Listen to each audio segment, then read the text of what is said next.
See what he does. My name is Brian McTear. I was the producer for this episode of Shaking Through with Peter Matthew Bauer. Pete previously came from one of my favorite bands, which is this band called the Walkmen. And the Walkmen were nothing if not insanely cool. It was really interesting. I was very curious, being such a big fan of that band, to see what it was like to put together a song with him in the studio.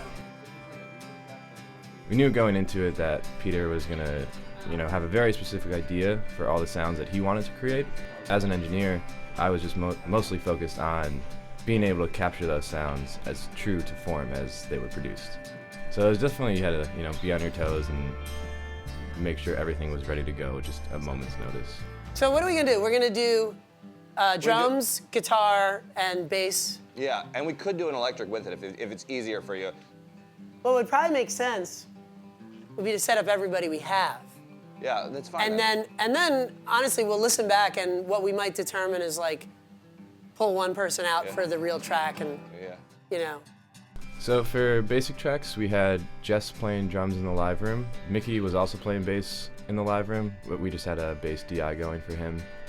And then Peter was in the ISO room playing acoustic. Do you want me to go through an amp also too with this thing or not? Maybe not right now. Maybe we will reamp that for reverb. The big thing I noticed was that the way things were sounding as they tracked really kind of affected how they performed the part, or even just how excited about the part that they were playing. Pete thinks about the sound of things, the texture of things, these aesthetic qualities right from the beginning. I think that's unusual for us, but it's also unusual in this day and age.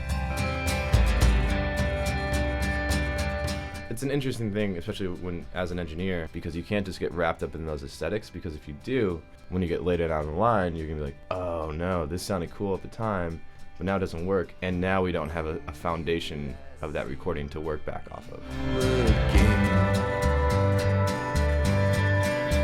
So you start at like that solid, just like a good recording of an instrument, and then you send all of the aesthetic stuff to the person who's performing. You always keep your secret.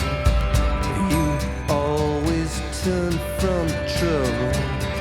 You always look to someone lost. Once we had the foundation of the basic track, we started just adding a bunch of overdubs. Started with electric guitar, then we did some piano, we did organ, we did lap steel guitar, and then just did so many vocal overdubs too. So like I said, there's all these aesthetic desires, requirements. The other interesting thing was there wasn't a lot of sitting around and waiting. I mean, I think in most cases, Pete didn't even want to hear back what he just did. He just wanted to go and do the next thing. That sounds good. Fine? Yeah. Let's do it. So it's also balanced with a desire to just do things quickly. And to get to that point of density as quickly as possible. Yeah, let's right before that first, it's fine, do this from the top. Yeah, it's fine. Okay. Actually, hold on, no, you know what? Do it in the middle of the first verse. Okay. He will lay down an electric guitar, but knowing that he also wants to lay down 2 more electric guitars on top of it. And then maybe piano, and then maybe organ, And all those maybes turn into definites. Okay, I'll take those, sure. Here we go, I think Matt's giving me these. This sounds good. Yeah, I'm in there. Let's do it, yeah. Where do you want to start, from the top or no? I'll just start from the top and do something. Start from the top, just start sparse. Yeah, okay. And then get a little more involved, you know? Right. Yeah. I guess, it is a little bit of a classic trap. We're gonna just keep throwing things at it, and then later we'll figure out what to do with it. The interesting thing is, we didn't take away that much stuff.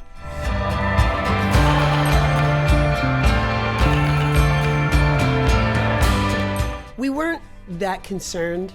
All those guitar, keyboards, elements all mixed together really combined to be one cluster of elements, one sonic corner of the arrangement.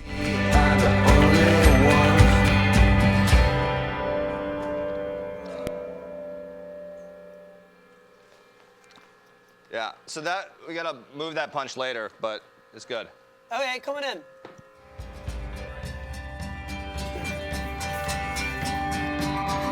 Down by the man So I'm gonna move the 440. For Peter's lead vocal, we set it up the way we've been doing vocals a lot recently, where we have the U67 pretty close, and then we set the 440 a little further back. We had both mics going to the API 512, and they're both getting compressed with the DBX 162 compressor. Basically, doing it that way, it gives you the option of using either mic. How's it sounding in your phones? I mean, it sounds great. Yeah, it sounds pretty awesome in Yeah. here. I was particularly interested in hearing Pete sing through the 440, just because he's such a classic guy almost from another era.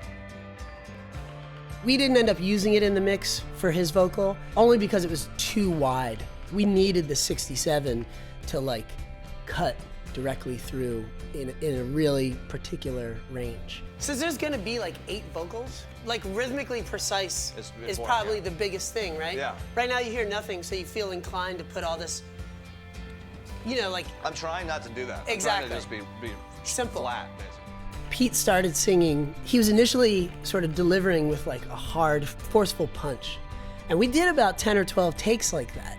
And somewhere along the way of like maybe the last 2 takes, Matt Oliver kind of quietly came up to me and just said, let's have Pete, let's suggest that he does a take really quiet next. Let's try this real quiet way. I'm just gonna go half off and turn the mix down or something. Sure. Fast like that.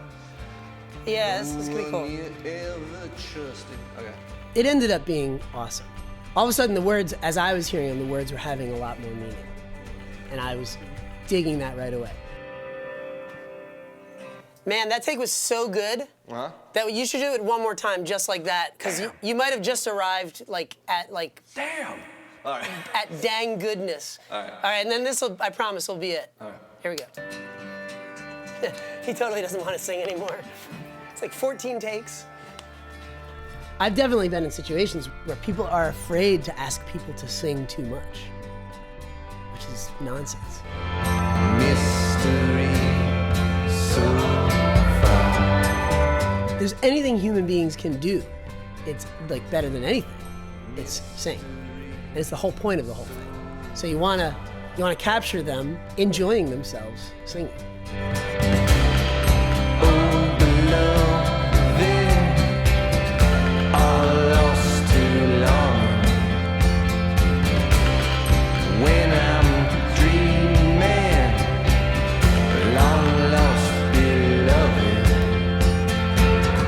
The overarching theme of this session, in a somewhat humorous way, was let's just try this.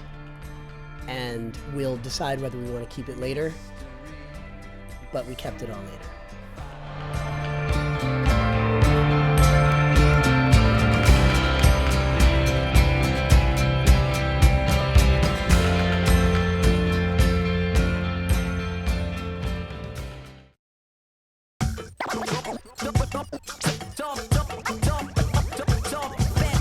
Shaking Through is produced by Weathervane Music, a nonprofit dedicated to supporting independent music and the community that surrounds it. Your support helps sustain this series, which creates bold new art and resources to inspire the independent music community. To get involved, go to weathervanemusic.org.